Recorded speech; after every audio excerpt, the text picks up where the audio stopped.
भारतीय अंबेडकर वाहिनी द्वारा आयोजित राष्ट्र निर्माता बोधिसत्व बाबा साहेब डॉक्टर B.R. अम्बेडकर जी के महापरिनिर्वाण दिवस 6 दिसंबर 2023 को कामनहाल ए ब्लॉक दारुल्फा में पुष्पांजलि श्रद्धांजलि कार्यक्रम का आयोजन किया गया। कार्यक्रम का संचालन भंते साकेत जी ने किया तथा बाबा साहब के बताए मार्ग पर चलने का संकल्प दिलाया। कार्यक्रम के मुख्य अतिथि माननीय जय सिंह IAS, सूचना एवं प्रसारण मंत्रालय, भारत सरकार ने बाबा साहब को पुष्पांजलि अर्पित कर बाबा साहब एवं गौतम बुद्ध के बताए मार्ग पर चलकर अपना जीवन सुख शांति से आगे बढ़ने का आह्वान किया। कार्यक्रम के मुख्य अतिथि doctor BP Ashok IPS PhD DLitt ने कार्यक्रम को संबोधित कर बाबा साहब के जीवन मिशन दर्शन पर चर्चा किए तथा इनके बताए मार्ग पर चलने का संकल्प दिलाया।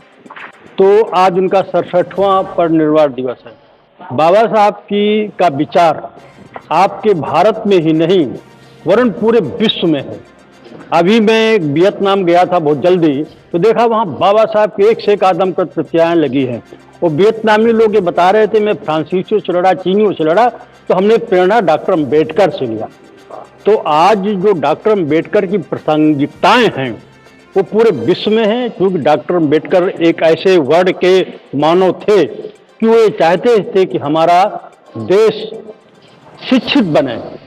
सबसे बड़ी बात ये होती है कि अगर किसी परिवार का बच्चा शिक्षित हो जाता है तो उसको कुछ करने और बताने की आवश्यकता नहीं होती है, बाकी वो स्वतः सब कुछ कर लेता है। आज ये अगर भारत में शिक्षा व्यवस्था ऐसी लागू हो जाए कि जो डॉक्टर अम्बेडकर चाहते थे कि शिक्षा वो ऐसी चीज होनी चाहिए जो निर्धन से निर्धन व्यक्ति, गरीब से गरीब समाज के अंतिम पायदान तक वो शिक्षा पहुंचनी चाहिए। अगर वो शिक्षा समाज के अंतिम पायदान के व्यक्ति तक पहुंच जाएगी तो हमारा भारत देश शिक्षित हो जाएगा, वो समाज शिक्षित हो जाएगा और समाज का वो व्यक्ति कुछ ना कुछ बहुत आसानी से कर लेगा। तो डॉक्टर अम्बेडकर का यही एक विजन था। डॉक्टर अम्बेडकर ने भारत का संविधान इस देश को दिया। उस संविधान में सत्ता, स्वतंत्रता, बंधुत्व और भाईचारों को उन्होंने प्रमुखता से लिया कि हमारा देश समता, स्वतंत्रता, बंधुत्व और राष्ट्रीय एकता, राष्ट्रभक्त ऐसी चीजों को उन्होंने इस देश में बताई और उसके तहत आज हमारा देश पूरे भारतीय संविधान के अनुसार लगातार चल रहा।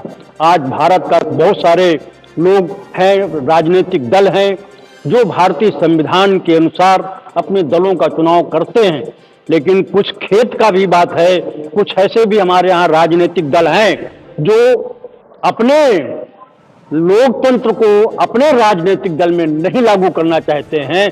वो दुनिया भारत में तो चाहते हैं लोकतंत्र रहे, लेकिन उनके राजनीतिक दलों में लोकतंत्र ना रहे। आप मेरी बात को समझ गए होंगे।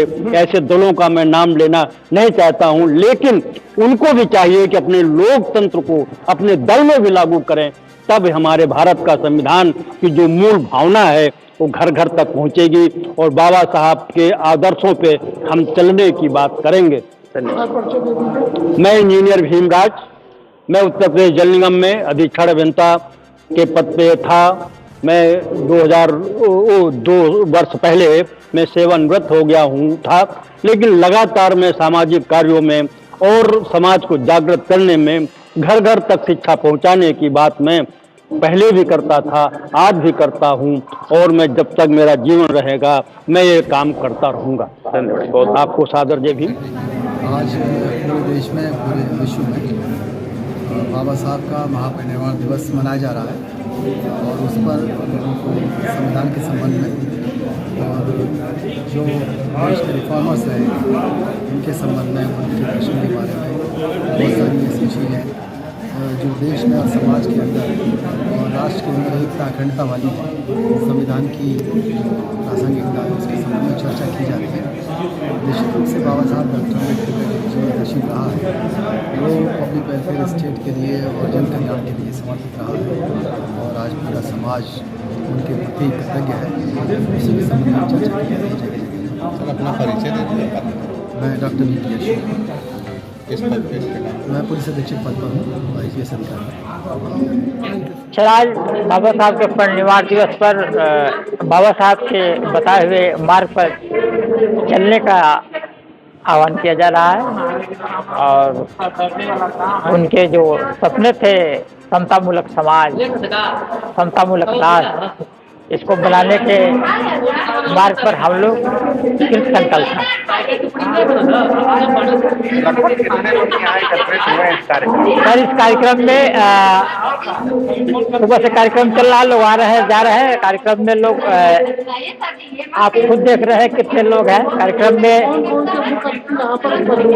मुख्य अतिथि के रूप में जय सिंह IAS सूचना और प्रसारण मंत्रालय भारत सरकार, मुख्य अतिथि के रूप में जय सिंह IAS भारत सरकार सूचना और प्रसारण मंत्रालय, और मुख्य वक्ता डॉक्टर BP अशोक IPS, एवं विशिष्ट अतिथि के रूप में संजय कुमार IPS, और तमाम इंजीनियर, डॉक्टर, प्रोफेसर सब लोग आए हुए हैं।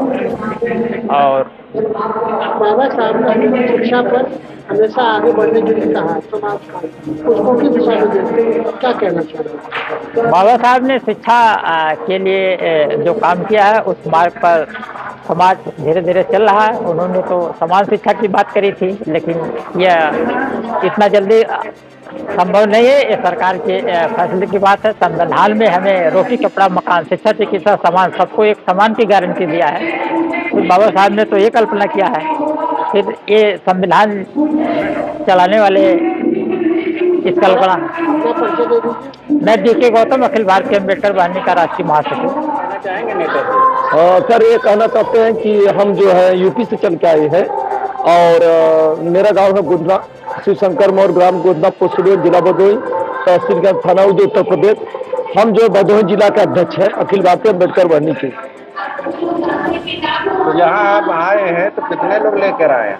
यहाँ 6-7 लोग लेके आए हैं। अच्छा, हाँ, तो क्या तैयारी है? तैयारी यही है, अखिल भारतीय अम्बेडकर वाहिनी को बाबा साहब भीमराव अम्बेडकर संगठन मिला करके हम बढ़ाना चाहते हैं, भदोही जिला के आगे करना चाहते हैं। और साहब ने हमेशा लोगों को कहे कि शिक्षित रहो, संगठित रहो, और तीसरा क्या था? तीसरा संविधान के लिए बनाए थे, जो कि उन्होंने जो कहे उस पर समाजवाद कितना प्रकट देखते हैं, कितना बड़ा वो समाज को लेकर क्या संदेश? बहुत बड़ा पहले से अक्षर जो पहले जो प्रॉब्लम जो था कि 85-15 की थी लड़ाई, वो आकर के इस टाइम पे 85-15 जगह पे 45 हो गया इस टाइम पे 45%। हमारा नाम है शिव शंकर मौर, ग्राम गोधना, पोस्ट धुमई से। मोबाइल नंबर बता। मेरा मोबाइल नंबर 8932 919018 8932919018।